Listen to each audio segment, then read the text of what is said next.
살아가다 보면, 이 신앙을 가지고 인생을 살아가다 보면 때로는 사면초가의 상황을 맞이할 때도 있습니다. 어찌할 수 없는 상황 속에서 절망을 경험할 때가 있습니다. 오늘 본문을 보면 예수님의 수제자였던 사도 베드로도 이 사면초가의 상황, 어찌할 수 없는 상황, 절망적인 상황에 놓이게 되었습니다. 이 본문의 배경을 좀 살펴보면 본문은 헤롯 왕의 출현과 함께 시작을 하고 있습니다. 여기 나오는 헤롯 왕은 마태복음 2장에 등장하는 예수께서 아기 예수로 이 땅에 오셨을 때 2살 아래의 남자아이들을 다 죽여라 라고 명령을 했던 그 헤롯 왕이 아닙니다. 예수님을 죽이고자 했던 이 헤롯은 헤롯 대제라고 불리워지는데, 오늘 본문에 나오는 이 헤롯은 예수님을 죽이고자 했던 그 헤롯 대제의 손자입니다. 이 헤롯 대제의 손자 헤롯 아그리빠 1세가 유다 땅을 다스리던 시대가 오늘 본문의 배경입니다. 요한의 형제 예루살렘 교회의 지도자였던 야고보가 이 헤롯 아그리빠 1세에게 붙잡혀 사형을 당하게 됩니다. 야고보를 죽인 그들은 의기양양해져서 이번에는 기독교 공동체를 무너뜨리기 위해 야고보보다 더 영향력이 있었던 베드로를 체포하게 된 것입니다. 자, 야고보를 죽인 그들이 야고보보다 더 영향력이 있었던 이 사도 베드로를 잡았으니 이 베드로를 살려두겠습니까? 아니면 죽이겠습니까? 당연히 죽이겠죠. 다만 무교절이라는 명절이 찾아왔기 때문에 이 무교절을 보내고 난 뒤에 재판을 하고 나서 그리고 베드로를 처형하기 위해 잠시 베드로를 감옥에 가두게 된 것입니다. 자, 이제 베드로는 꼼짝없이 죽은 목숨이 되었습니다. 이때 베드로가 할 수 있는 것이 무엇이 있었겠습니까? 아무 말도 없이, 그 어떠한 일도 할 수 없이 죽음을 기다릴 수밖에 없습니다. 사면초가의 상황, 절망적인 상황에 맞이했습니다. 그도 그럴 것이 베드로가 감옥에서 군인 4명이 한 조를 이루어서 사교대를 하며 이 베드로 한 사람을 철저히 감시하고 있었습니다. 그러니까 베드로 한 명을 감시하는데 군인 최소 16명이 동원이 됐다는 것이죠. 그 외에도 감옥 전체에 대한 경비병은 수도 없이 많이 있었습니다. 자, 그러나 하나님은 이 베드로를 그대로 내버려 두지 않으셨습니다. 이런 절망의 감옥 속에 갇혀있던 베드로에게 하나님은 기적의 손길로 임하셨고, 하나님의 기적의 손길이 임하니 이제는 절망이 자유로 변하여 옥문을 열고 나오게 되는 것이 바로 오늘 본문의 전체적인 스토리입니다. 자, 이 본문을 우리가 묵상을 할 때 눈여겨보아야 할 것이 있는데, 그것은 바로 하나님의 타이밍입니다. 즉 하나님이 기적의 손길로 임하신 이 시간이 너무 중요하다는 것입니다. 자, 하나님이 베드로를 구출해 주신 이 시간, 기적의 손길로 임하신 이 시간은 헤롯 아그리빠 1세가 베드로를 죽이려고 하던 바로 전날 밤이라는 사실입니다. 보면 6절 말씀 다시 한번 보십시오. 헤롯이 잡아내려고 하는 그 전날 밤에 베드로가 두 군인 틈에서 두 쇠사슬에 매어 누워 자는데 파수꾼들이 문 밖에서 옥을 지키더니. 자, 우리는 여기서 한 가지 질문을 할 수가 있습니다. 이 질문을 꼭 기억하십시오. 왜 하나님은 베드로를 막판에 가서, 마지막까지 가서 비로소 구출해 주셨을까? 이 질문이 중요합니다. 이왕 구출해 주시기로 작정을 하셨다면 투옥되던 첫날, 그때 구해 주셔도 되지 않았을까요? 앞서 말씀드린 바와 같이 이 무교절이라는 명절을 보내고 재판을 거친 뒤에 이 베드로를 죽이려고 했던 것이 헤롯 아그리빠 1세의 계획이었습니다. 이 무교절이라는 것이 7일간 계속되는 것을 보면 지금 베드로는 6일 동안 옥에 갇혀 있었다는 게 되겠죠. 투옥되던 날, 아니 처형되기 2, 3일 전에만 구해 주셨어도 베드로는 좀 덜 초조했을 텐데, 꼭 처형되기 바로 전날 6일 동안, 그것도 낮이 아닌 깊은 밤 가운데 이제 몇 시간 뒤면 처형당할 수밖에 없는 완전히 막다른 골목까지 가서야 비로소 베드로를 꺼내주신 이유는 무엇일까요? 특별히 베드로가 어떠한 제자입니까? 주님이 사랑하는 수제자입니다. 어차피 구해주실 거 1시간이라도 더 빨리 구해주시면 좋으련만 왜 하나님은 6일 동안 그 피말리는 시간 속에 베드로를 방치해 두신 것일까요? 사랑하는 성도 여러분, 우리가 베드로의 입장이라면 어땠겠습니까? 이 본문을 묵상하다가 나라면이라는 생각을 해봤습니다. 저라면 투옥이 되던 그날 분명히 철야 기도를 했을 것 같습니다. 제가 할 수 있는 게 무엇이 있겠습니까? 기도밖에 없지 않습니까? 기도를 간절히 하다가 열심히 하다가 지쳐 쓰러져 잠이 들었어도 다시 잠에서 깨어나면 다시 간절히 주님의 이름을 부르짖으며 기도를 했을 것입니다. 석방을 위해서, 나의 목숨을 위해서 간절히 기도하고 서원까지도 드렸을 것입니다. 즉 감옥에서 안전하게 석방되는 것을 주님 믿습니다 라는 확신에 찬 믿음의 기도를 하지 않았을까요? 자, 하루 이틀 시간은 계속해서 흘러갑니다. 야속하게도 시간은 계속 흘러만 갑니다. 사형의 날은 점점 더 가까워지고 절망적인 침묵만이 나를 감싸고 있습니다. 감옥 안의 공기는 어찌나 차가운지요. 이 찬 공기가 나의 살갗을 파고 들어옵니다. 감옥에서 아무리 몸부림치며 피말리며 간절히 기도를 해도 하나님은 아무런 응답이 없습니다. 이 순간 우리의 마음은 어떨까요? 드디어 마지막 날 사형 집행이 하루 남았습니다. 이제는 하나님이 일하시겠지. 이제는 하나님이 역사하시겠지. 해지기 전까지 뭔가 일이 일어나야만 하는데 야속하게도 아무런 일도 일어나지 않고 끝끝내 밤이 찾아왔습니다. 이제 내일 아침 몇 시간 후 해가 뜨면 나는 처형장으로 끌려갈 것입니다. 죽음을 앞둔 이 순간 후회도 탄식도 더 나아가 두려움도 우리에게 찾아올 것입니다. 이때 우리는 어떤 생각, 어떤 모습을 취하게 될까요? 자, 베드로는 죽음을 앞둔 이 절체절명의 순간 어떤 모습을 취하고 있습니까? 6절 말씀 보십시오. 헤롯이 잡아내려고 하는 그 전날 밤에 베드로가 두 군임 틈에서 두 쇠사슬에 매여 누워 자는데, 자, 베드로는 어떤 모습을 취하고 있습니까? 세상 편하게 잠을 자고 있다는 것입니다. 여러분, 우리는 어떨까요? 과연 이 순간 죽음을 앞둔 전날 밤 우리도 베드로와 같이 세상 편하게 잠을 청할 수 있을까요? 더 본질적으로 죽음을 앞둔 그 순간 과연 우리에게 믿음을 찾아볼 수 있을까요? 죽음을 앞둔 전날 밤 과거에 내가 가졌던 주를 향한 믿음이 산산조각이 날 수도 있고, 지난날에 대한 후회와 신앙과 믿음에 대한 회의를 품을 수도 있을 것입니다. 주님, 그동안 내가 어떻게 살아왔는데, 주를 위해 내가 어떻게 살아왔는데 어찌하여 나에게 이러십니까? 그동안 고백하였던 하나님의 선하심과 하나님의 인자하심과 그 사랑의 섭리, 그 하나님을 굳게 믿는다라고 고백하였던 나의 믿음은 허울 좋은 말장난에 불과했구나 라는 것을 실감하게 될 수도 있을 것입니다. 자, 그런데 베드로는 어떻습니까? 평화롭게 잠을 청하고 있다는 것입니다. 베드로는 얼마나 편하게 잠을 자고 있습니까? 겉옷도 벗고 허리띠를 풀러 제쳐놓고 신발도 다 벗어놓고 마치 자기 집 안방처럼 감옥 안에서 편안하게 잠을 자고 있다는 것입니다. 자, 베드로는 죽음을 앞둔 이 상황 속에서 어떻게 이렇게 태평하게 잠을 청할 수 있었던 것일까요?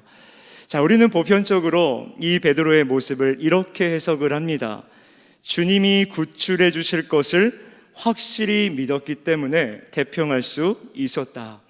자, 결론적으로 믿음이 있었기 때문에 태평하게 잠을 청할 수 있었던 것은 맞습니다. 그러나 우리가 확실하게 짚고 넘어가야 할 것이 하나 있습니다. 베드로는 주님이 자신을 반드시 구출해 주실 것이다, 이 사실을 확실하게 믿는 그 믿음 때문에 잠을 청할 수 있었던 것은 아니라는 것입니다. 보면 9절 말씀 다시 한번 보십시오. 베드로가 나와서 따라갈새 천사가 하는 것이 생시인 줄 알지 못하고 환상을 보는가 하니라. 자, 베드로가 실제로 자신이 구출을 받았을 때 이 일이 생시인 줄 알지 못하고 환상 중에 일어난 일로 착각을 했습니다. 그러니까 베드로는 실제로 자기가 구출을 받을 것을 거의 기대하지 않았다는 게 됩니다. 만약 기대를 했더라면 구출되고 나서 이렇게 어리둥절해하지 않았을 것입니다. 기뻐하며 감사 기도를 했겠죠. 주님, 이럴 줄 알았습니다. 주님이 나를 반드시 구출해 주실 줄 저는 믿고 있었습니다. 감사합니다. 기뻐하며 감사했을 것입니다. 나를 구출해 주신 주님의 은혜와 기도에 응답해 주신 주의 은혜에 감사해서 감사 기도를 했을 것입니다. 물론 이런 기적적인 구출을 기대하지 않았을 리는 없었겠지만 주님이 반드시 자신을 구출해 주실 것이다 라고 확정짓지는 않고 있었다는 것입니다. 여기서 우리는 귀한 영적인 교훈을 얻게 됩니다.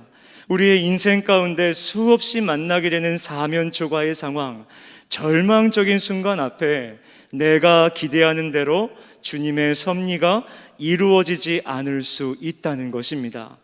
그렇기에 주님의 때와 주님의 방법을 내가 기대하는 때와 내가 기대하는 방법으로 제한해서는 안 된다는 것입니다. 저 역시 짧은 인생을 살아왔고 이 신앙생활의 연수가 짧은 부족한 사람이지만 지금까지 저의 인생을 뒤돌아보면 제가 생각하고 제가 기대하고 제가 계획한 대로 이루어진 것은 거의 없었습니다.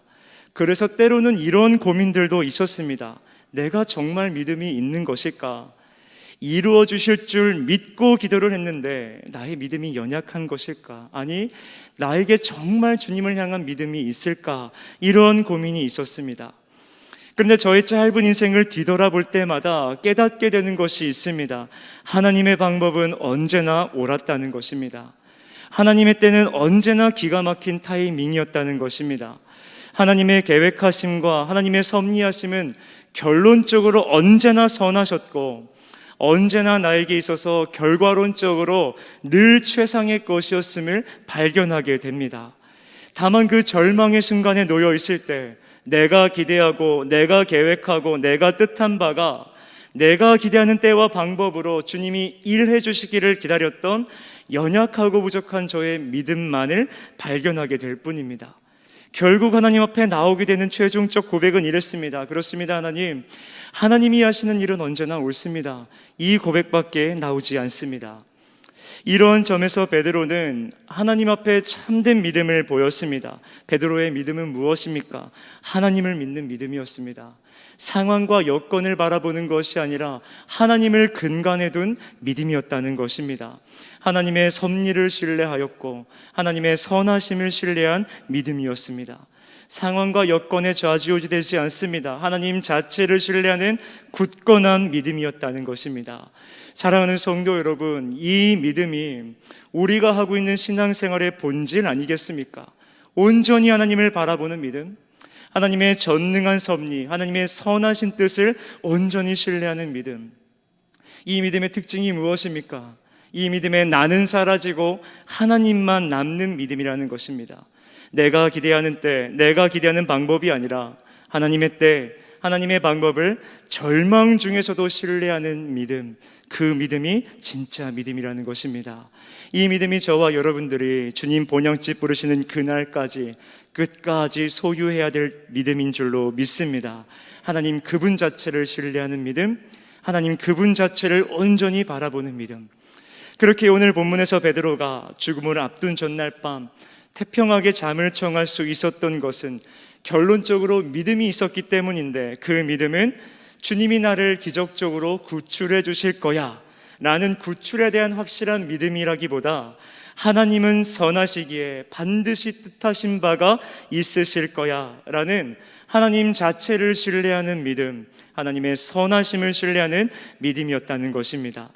그렇기에 베드로는 풀려나면 그래서 좋고 참수를 당해 순교하면 그래도 거기에 하나님의 선한 뜻이 있겠지, 하나님의 섭리는 항상 옳고 선하시고 결론적으로 최상의 것이기 때문에 나의 순교를 통해서도 반드시 하나님의 영광은 나타날 것이고 나의 순교를 통해서도 반드시 하나님의 선한 계획은 이루어질 것이다.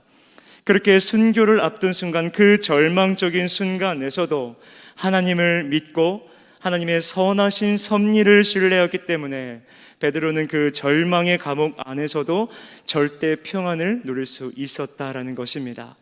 이런 점에서 주님께서 베드로를 첫날 구해주시지 않으시고 왜 마지막 날 마지막까지 가서야 비로소 베드로를 구출해 주셨는지, 주님의 목적이 무엇인지 우리는 깨닫게 됩니다. 마지막까지 몰고 가신 주님의 목적은 무엇입니까? 첫째로 주님께서는 마지막 순간, 그 절망적인 순간에서도 전혀 흔들림 없는 믿음을 보기 원하셨던 것입니다. 너는 하나님을 온전히 믿는 그 믿음이 있느냐? 하나님의 섭리를 신뢰하는 믿음이 있느냐? 하나님의 선하심을 신뢰하는 믿음이 있느냐? 둘째로 이런 절망적인 순간, 마지막까지 이르게 되는 순간을 몇 번씩 겪게 되면 베드로의 믿음은 단단해지고 강해지기 때문입니다. 즉 베드로의 믿음의 연단이 일어나 믿음의 실력자가 되는 것이지요. 이것을 오늘 우리에게 적용해 보면 이렇습니다. 하나님은 우리들의 인생 가운데 마지막 순간, 절망적인 순간에 비로소 응답하실 때가 있습니다. 이는 우리의 흔들림 없는 믿음을 보시고 결론적으로 우리에게 최상의 것을 주시기 위함이며, 또한 산전수전을 겪음을 통해 우리의 믿음을 강하게 연단하시기 위함입니다. 결국 사면초가와 같은 우리의 인생 여정 속에서 하나님은 우리에게 진짜 믿음을 주시기를 원하시고 우리의 믿음을 굳건해지도록 연단하시기를 원하시기 때문에 우리에게 고난도 허락하신다는 것을 우리는 깨닫게 되는 것입니다. 그렇게 오늘 주님이 저와 여러분들에게 요구하시고 저와 여러분들에게 보고 싶어 하시고 저와 여러분들에게 관심을 갖고 계신 것은 상황과 환경과 문제가 아니라 흔들리지 않는 굳건한 믿음인 줄로 믿습니다. 절망적인 순간에서도 하나님을 향한 흔들림 없는 믿음을 가지고 있는지, 그 절망의 순간에서도 하나님을 바라보고 있는지, 하나님은 이 믿음을 우리에게서 보고 싶어 하시고 이 믿음을 보시기 위해 우리에게 연단을 주십니다. 하나님은 이 믿음을 베드로에게서 보고 싶으셨습니다. 베드로의 지난 과거는 어땠습니까? 베드로는 지난 과거에도 믿음은 있었지만 하나님이 원하시는 진짜 믿음을 소유한 사람은 아니었습니다. 베드로가 주는 그리스도시요 살아계신 하나님의 아들이십니다 라는 놀라운 고백을 했을 때 그는 정말 믿음의 사람인 것처럼 보여졌습니다. 그러나 곧장 사탄아 물러가라, 주님께 엄하게 책망을 들었지요. 베드로가 주님, 다른 제자들이 주님을 다 버릴지라도 나는 주님 버리지 않습니다 호언장담을 할 때, 그때 베드로는 진짜 믿음의 사람인 것 같이 보였습니다. 그러나 곧장 주님을 모른다고 3번이나 부인하고 말았지요. 베드로가 주님을 부인하고 새벽닭 울음소리를 듣고 자신의 잘못을 통곡할 때 베드로는 잃어버렸던 자기의 믿음을 회복하는 것처럼 보였습니다. 그러나 날이 밝아 예수께서 십자가에 못 박히시는 가장 결정적인 순간에 예수님을 버리고 예수님을 배신하고 도망쳐버린 베드로는 누가 뭐라고 해도 진정한 믿음의 사람이라고 말할 수가 없었습니다. 베드로는 수없이 많은 신앙적 행위, 믿음의 행위를 보였습니다. 놀라운 신앙 고백, 호언장담, 통곡의 눈물을 흘렸지만 그 행위들은 하나님 앞에 진정한 그의 믿음을 보여주지는 못했습니다. 그는 상황과 환경, 문제 앞에서 베드로의 믿음은 언제나 흔들렸기 때문입니다. 그러나 오늘 본문에서의 베드로는 어떻습니까? 하나님 앞에 진짜 믿음이 무엇인지를 보여주고 있습니다.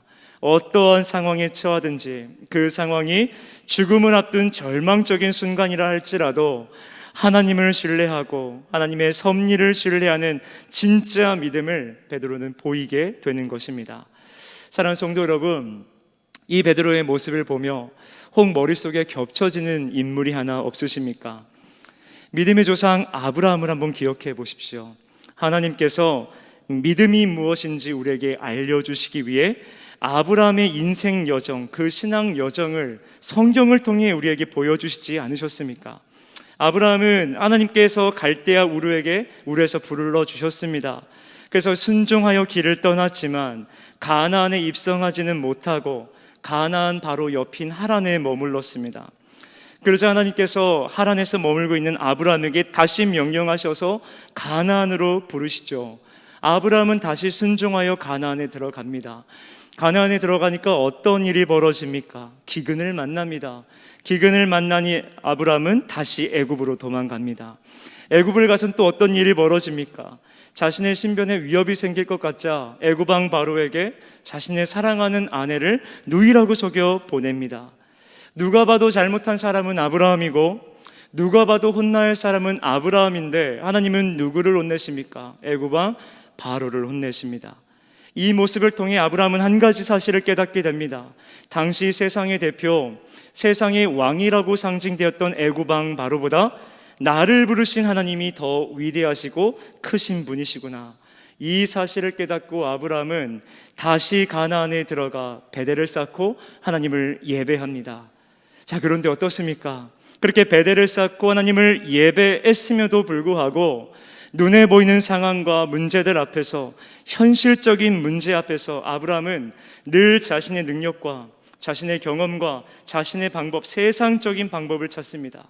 문제 앞에 하나님을 찾는 것이 아니라 늘 현실적인 답안을 먼저 찾습니다. 자신을 부르신 하나님이 어떤 분이신지 깨달았습니다. 그리하여 그 하나님께 베델을 쌓고 예배를 드렸습니다. 그러나 그럼에도 불구하고 아브라함은 여전히 눈에 보이는 상황을 과대평가함으로 자신을 부르신 하나님, 눈에 보이지 않는 하나님을 과소평가하며 살아갑니다. 그러나 그런 아브라함을 하나님 포기하지 아니하십니다. 끝까지 이끌고 가십니다. 가르치시고 교훈하시고 말씀하시며 하나님 당신을 나타내 보이시며 끝까지 아브라함을 포기하지 않고 이끌고 가십니다.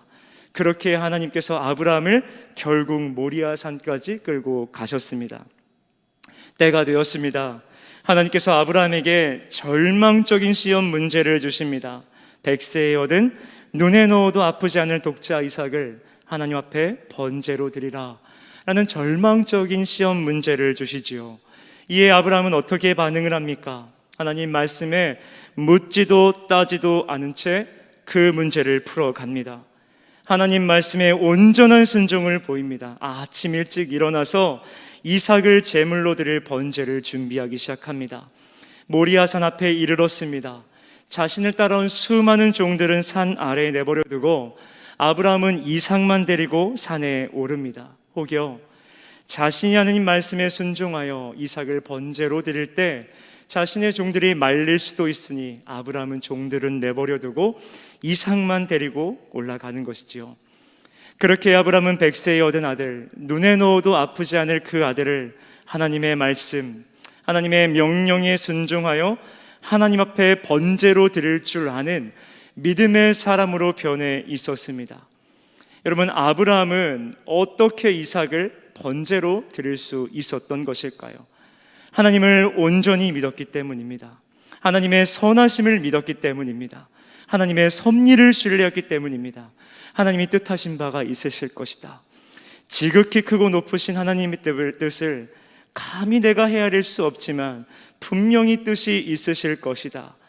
자신의 인생 가운데 평생토록 이 아들이라고 하는 문제가 너무나 큰 문제였지만 이 아들을 소유하고 싶었고, 그래서 간절했고, 그래서 하나님을 따라왔고, 그 아들이 없는 자신의 모습을 보며 늘 불안해했고 늘 마음 아파했던 그가 자신의 인생의 만로에 다다라 하나님의 은혜로 받은 그 귀한 아들, 100세에 얻은 그 귀한 아들을 기꺼이 하나님께 내어드릴 줄 아는 믿음의 사람이 된 것입니다. 이 아브라함의 믿음을 보시고 하나님은 이렇게 말씀하시죠. 아브라함아, 내가 네 아들 독자까지도 내게 아끼지 아니하였으니 내가 이제야 네가 하나님을 경외하는 줄을 아노라. 내가 이제야 너의 믿음을 보았다. 사랑하는 성도 여러분, 믿음은 무엇입니까? 하나님을 온전히 바라보는 것인 줄 믿습니다. 하나님의 섭리를 신뢰하는 것인 줄로 믿습니다. 눈에 보이지 않는 하나님을 온전히 바라보는 것인 줄로 믿습니다.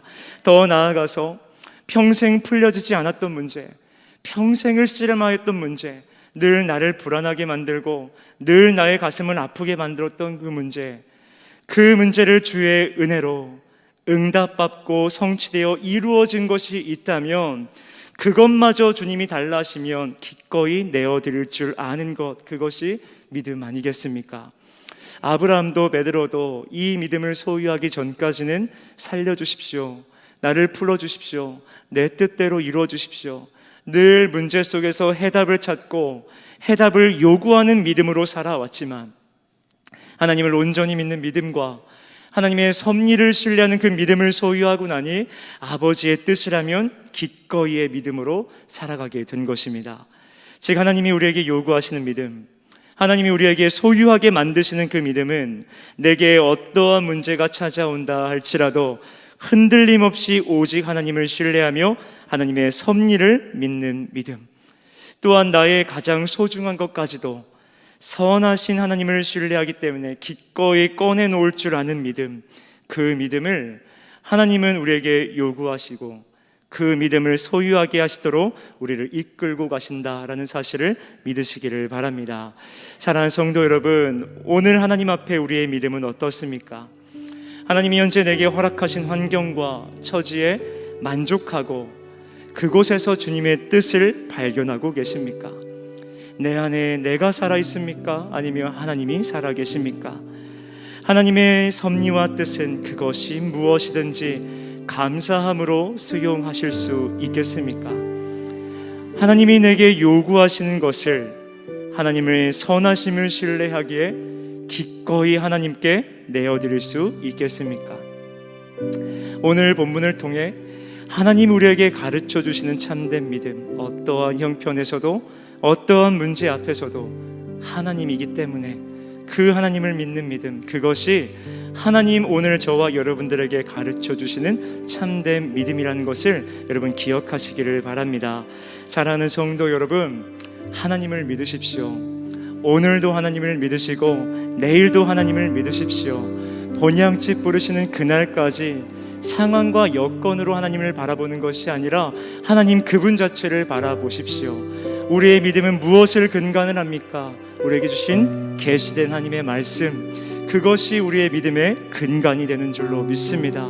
하나님께 온전히 우리가 믿음을 두고 하나님께 근간을 두고 살아갈 때 우리에게 세상 풍파가 아무리 몰아쳐온다 할지라도 우리는 좌로나 우로나 치우치지 아니하고 진리 가운데 굳건히 서게 될 줄로 믿습니다.